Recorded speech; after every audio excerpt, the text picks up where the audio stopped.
Vamos ao Evangelho de Lucas, capítulo 7, versículos de 1 a 10.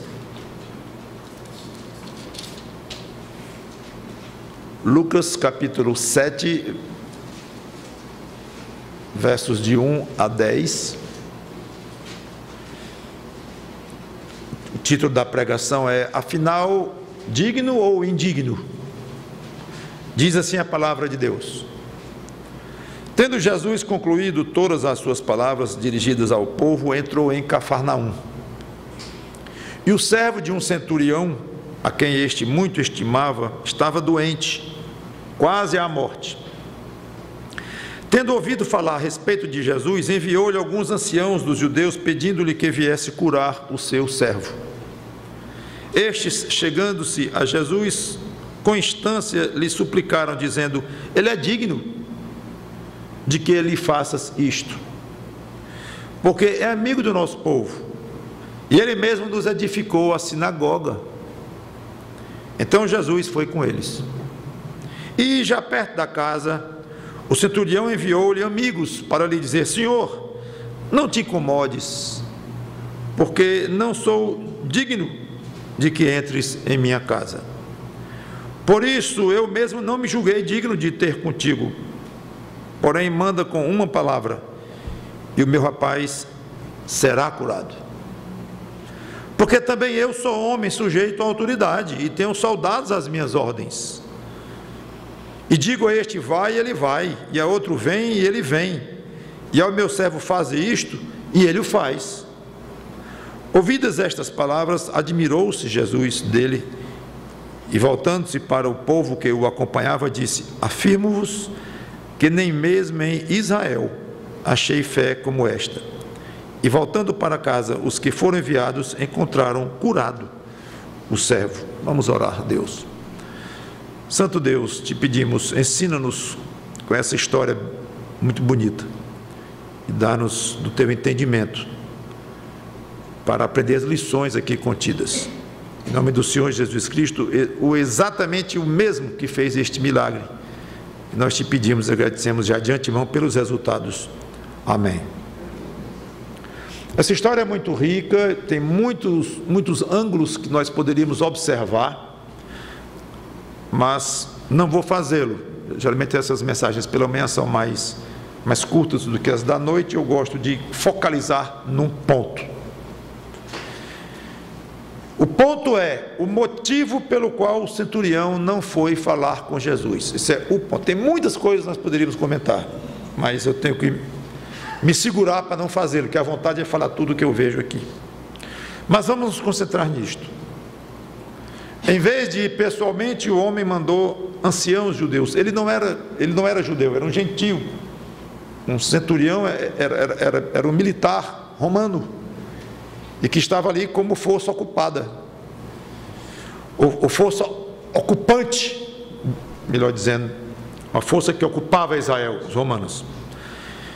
Então ele mandou amigos judeus, anciãos do povo, homens respeitados, para falar com Jesus. Por que ele não foi pessoalmente? Poderíamos fazer uma enquete aqui. Talvez dissesse orgulho. Um homem desse tinha muitos soldados debaixo da autoridade dele, como ele mesmo disse aqui.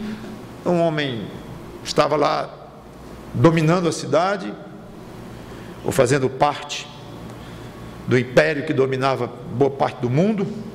Então um homem orgulhoso, arrogante não foi. Outro poderia dizer: não tem nada a ver com orgulho, era timidez. Ele ficou encabulado de falar com Jesus, uma multidão cheia de gente e tal, muito tímido.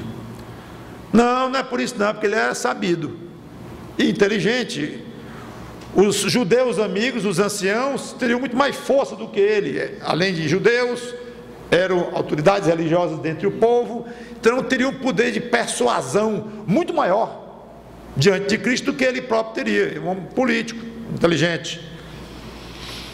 Não tem nada disso. Ele foi para não constranger Jesus, obrigar Jesus a dizer para ele, no rosto dele: vou não, estou ocupado, não posso, ou isso ou aquilo. não, se fosse um judeu eu iria, mas tu és gentil, não vou, não sei. Mas ele não quis expor Jesus Cristo ao constrangimento de negar por algum motivo. Foi por isso que ele não foi. O fato é que, seja qual for, vamos chegar lá, os judeus fizeram um bom trabalho. Interferiram diante de Jesus Cristo, pediram a ele, deram a ficha do militar. Ele construiu a nossa sinagoga, gente muito boa, mesmo sendo romano, mesmo estando aqui ocupando a nossa terra, mas ele é uma pessoa boa. Ele inclusive nos edificou a sinagoga aqui, mandou os soldados fazerem, financiou, não sei, mas contribuiu largamente para a sinagoga deles. E terminaram com uma qualificação clara no versículo 4: ele é digno de que eles façam isto.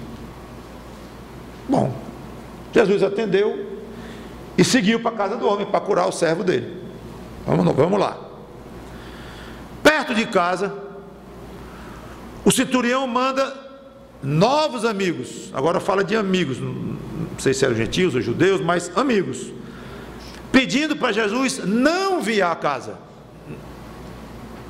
Estranho, talvez o normal fosse para ele vir logo, que o meu servo aqui, que eu gosto tanto, está no fim, não está no fim mesmo, não vai dar tempo para ele se apressar, por favor. Não, diga para ele não vir. Estranho. Por quê? Aí ele explica: ele não era digno de receber Jesus em casa.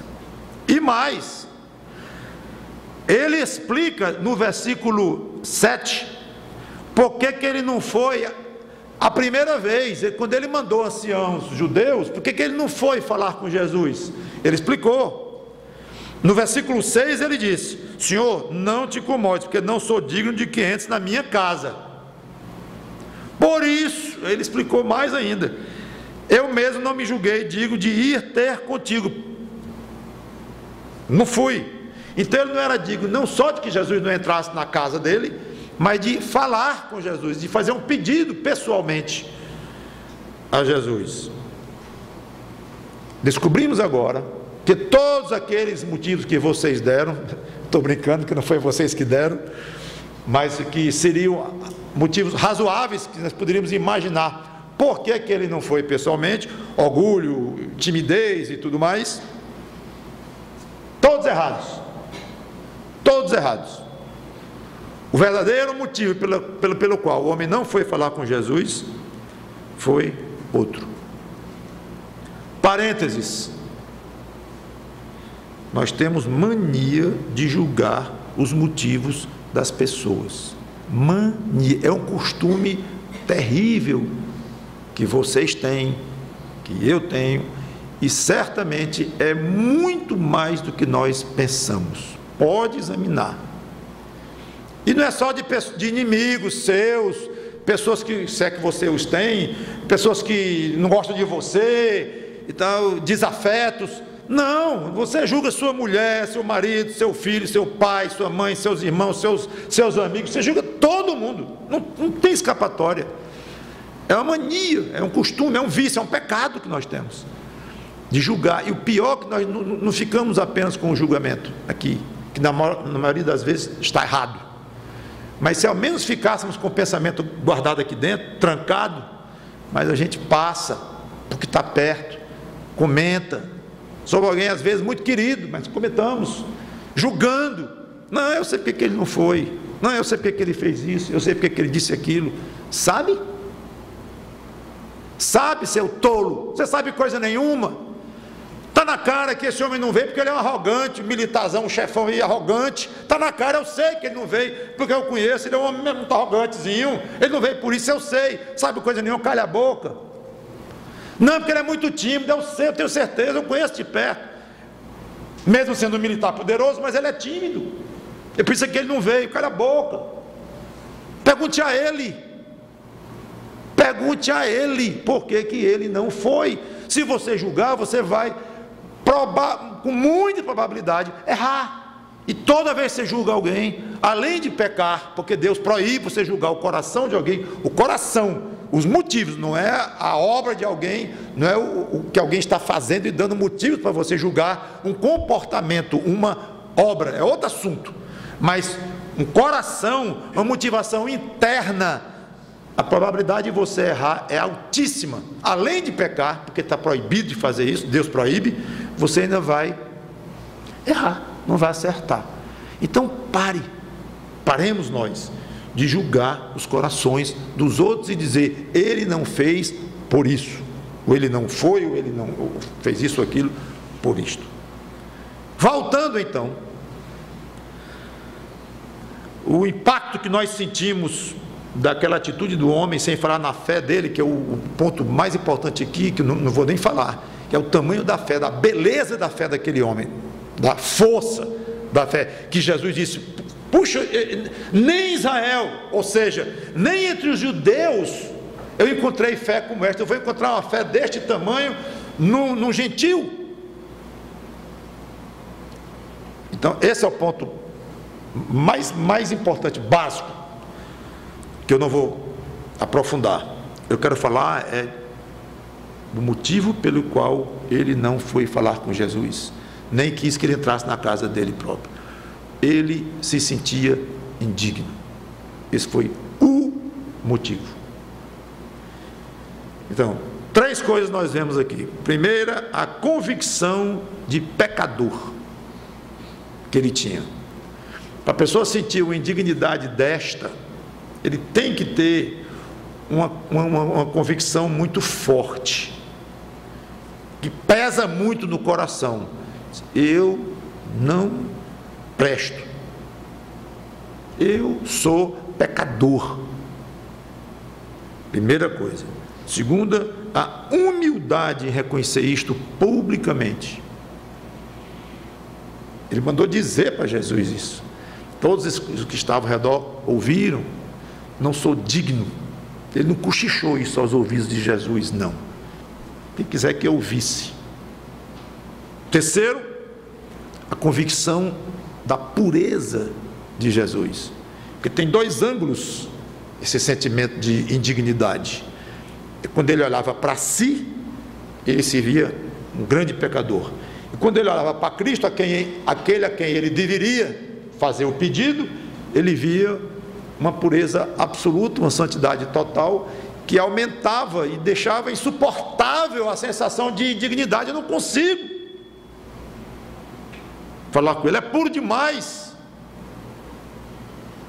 O tamanho do senso de indignidade daquele homem é algo impressionante. Poderia inclusive ser motivo de oração da nossa parte. Senhor Deus, me dá aquele sentido de indignidade.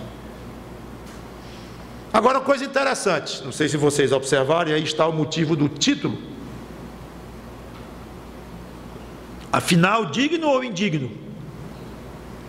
Os judeus, os primeiros que foram enviados, os anciãos, argumentaram com Jesus, disseram que ele era amigo, tinha feito a sinagoga e tal, e no fim concluíram como? No versículo 4, lhe suplicaram dizendo, ele é digno de que eles façam isto. Aí vem o próprio centurião e diz só o contrário, versículo 6, eu não sou digno de que entre em minha casa. E no 7, por isso eu mesmo não me julguei digno. Peraí, alguém estava faltando com a verdade. Paciência. O grupo de judeus diz, ele é digno. Aí vem ele e me diz, eu não sou digno. É preto ou é branco? É uma coisa ou é outra? Porque são afirmações totalmente contraditórias. Não tem jeito de conciliar. Quem estava faltando com a verdade? Nenhum. Era uma questão só de nível de exame de uma situação e uma conclusão baseada naquele nível. O que eu quero dizer com isso? Os judeus foram superficiais. O nível dele ficou nas coisas externas. Este é o ponto. Então o que eles disseram aqui era pura verdade. Ele é nosso amigo. Diga que não é. Ele edificou a nossa sinagoga. Foi, não tinha obrigação nenhuma, mas fez. Então, ele é digno, olhando só por este ângulo externo, da maneira de tratar os seus subjugados, como os judeus eram na época dos romanos, nesta maneira, nessa forma dele se comportar com o povo, dessa relação social, civil que ele tinha com o povo, era digno, era uma dignidade baseada no exterior, tudo certo. O próprio homem foi muito mais fundo e olhou não para a sinagoga que ele construiu, não para a amizade que ele tinha com os judeus, mas ele olhou para dentro de si, foi muito mais profundo, olhou para o próprio coração, e o que ele viu foi muito feio. Sim, meu amigo, você é uma pessoa boa, você é nosso amigo, pois é, você fez a nossa sinagoga, mas isso não vale nada comparado com o que eu vejo dentro de mim. O que eu fiz não vale nada comparado. Claro que vale eu ser amigo de vocês, é fato que eu gosto de vocês, é fato que eu gastei dinheiro naquela condição, eu gastei meu pessoal lá, eu sei, é fato, e eu aceito o agradecimento de vocês, o reconhecimento, aceito, mas não dá. Quando eu comparo isto que eu vejo dentro de mim com o que vocês estão dizendo aí de fazer sinagoga, então isso não vale coisa nenhuma. Este é o ponto. Então os dois estavam corretos, cada um no nível em que examinou a questão. Cristo era, aos olhos daquele homem, tão especial, tão puro, que ele era indigno, o centurião, até mesmo de pedir algo. Se ele era indigno, por que ele mandou pedir? Ou pessoalmente ou não? É interessante. Tu não é digno de pedir uma coisa para ele, mas pediu. Diretamente ou não, pediu. Mandou anciãos, depois mandou os amigos, mas pediu. Como é? Isso não é uma incoerência? Porque você não ficou quieto e não aguentou a morte do seu servo amigo? Esse ponto é valiosíssimo dessa história. Se ele fosse ajudado por Jesus, que ele queria ser, e tinha total convicção que Cristo tinha poder para fazer isto, mesmo à distância, jamais seria pela dignidade dele, centurião, mas pela pura misericórdia, pela graça do Senhor Jesus Cristo. Este ponto é o ponto fundamental de tudo que eu estou dizendo aqui. Não é que não devamos pedir nada a Jesus Cristo, não é que vamos nos considerar tão indignos e tão longe dele, ao ponto de desconsiderarmos até a existência dele, porque está tão longe de mim, e eu sou digno, mas o fulano aqui também é, a outra também é, então não vai ter ninguém digno de pedir coisa nenhuma a ele, estamos afastados e está travado. Não. A relação, o relacionamento não está travado. Ao contrário, aqueles que se arrependem dos seus pecados e pedem salvação a Cristo, exercem fé, o restabelecimento está totalmente refeito, ligado de novo, e temos uma total liberdade de pedir o que quisermos a Cristo, mas não por merecimento. Este é o ponto, mas pela misericórdia dele. Eu quero encerrar com algumas lições. É típico do homem ver o exterior. Quando lhe elogiarem, cuidado. Mesmo tendo sido um elogio procedente, não fique muito inflado, porque o homem foi elogiado e foi procedente o elogio que fizeram a ele, foi correto, mas isso não fez com que ele desviasse a sua atenção para o interior de si mesmo. Ele não ficou inflado ao ponto de dizer, eu sou o tal.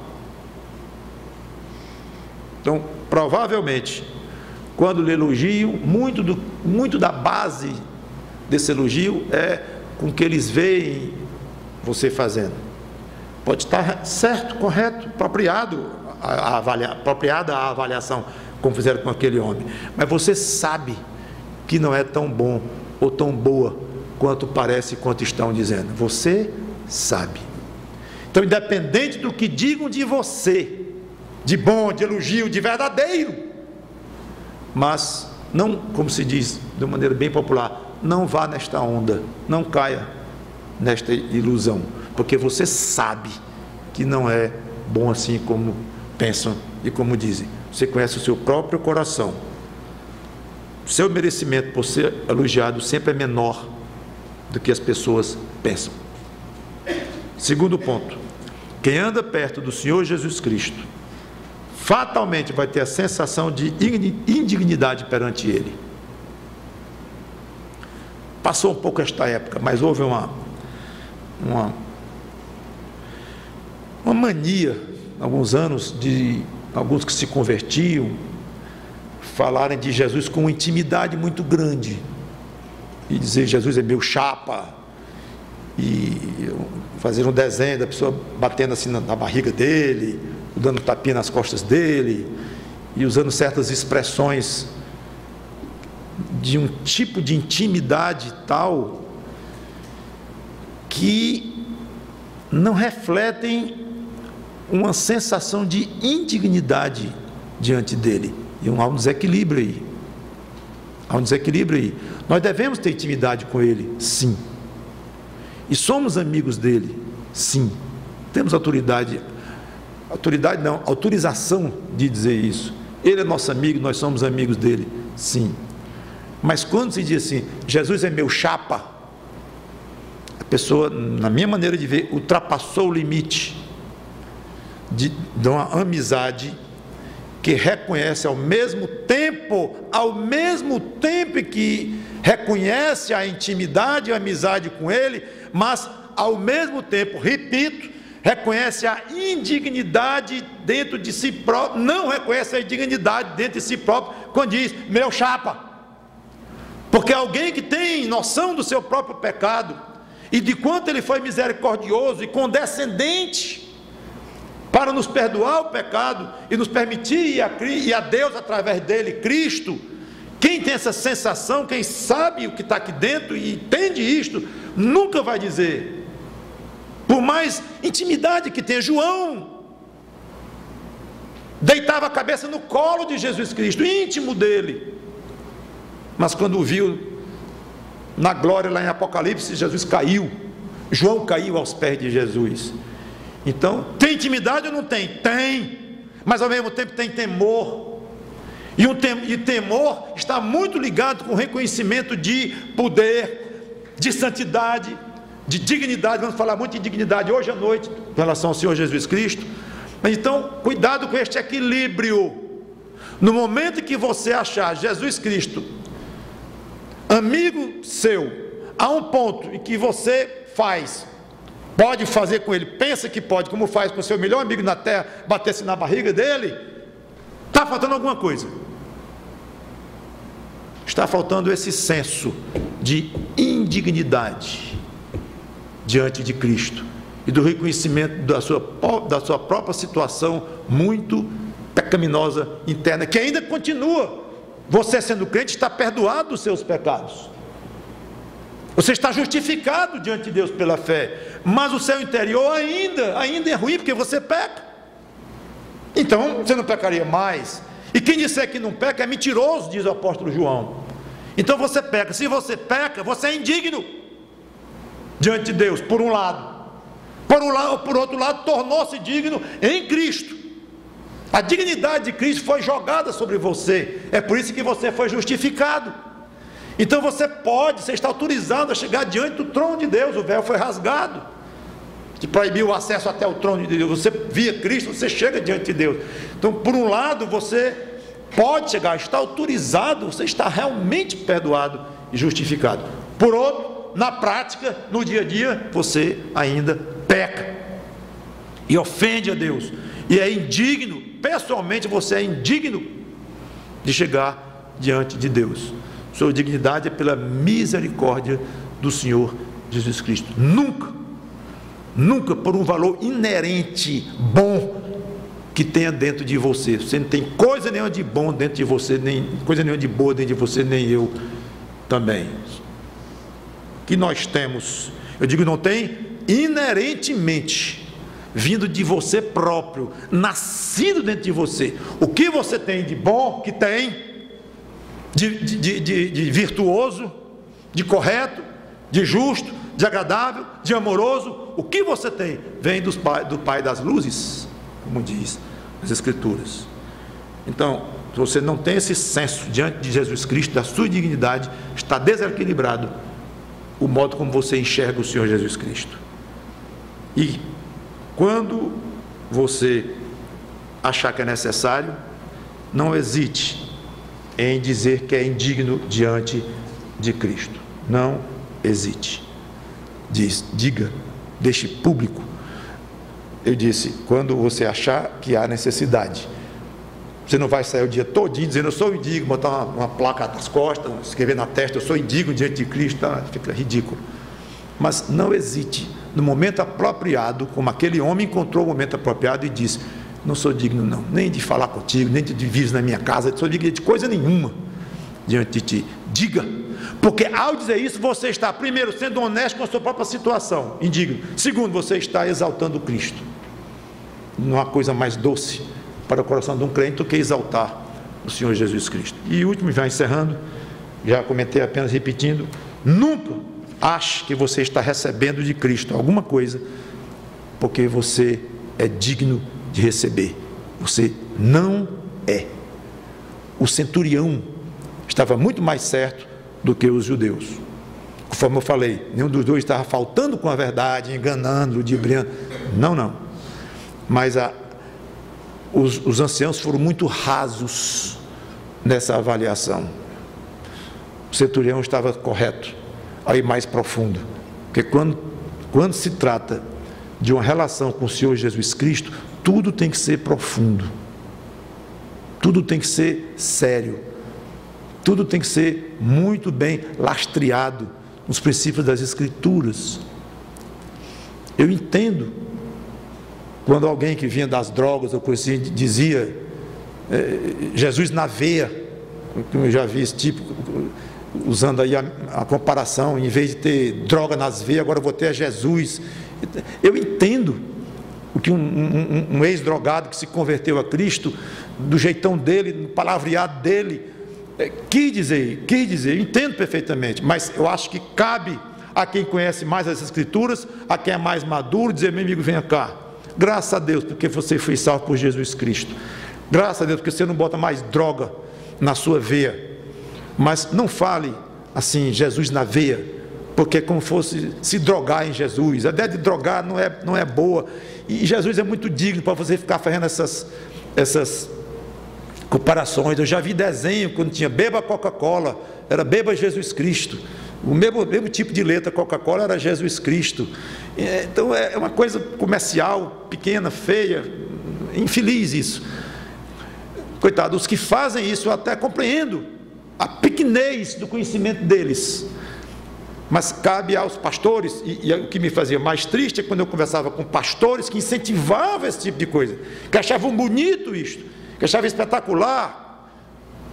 Esse é o ponto que eu lamento. E não precisa ser pastor para orientar alguém assim, basta ser um crente que tenha mais maturidade na fé e conheça um pouco mais profundamente o Senhor Jesus Cristo, para dizer, tem alguma coisa arranhando aí, dê mais dignidade ao Senhor Jesus Cristo e mais indignidade a você próprio, que embora salvo, você continua indigno dele. E se você é filho de Deus agora pela fé em Cristo, é pela misericórdia de Cristo e de Deus. Vamos orar.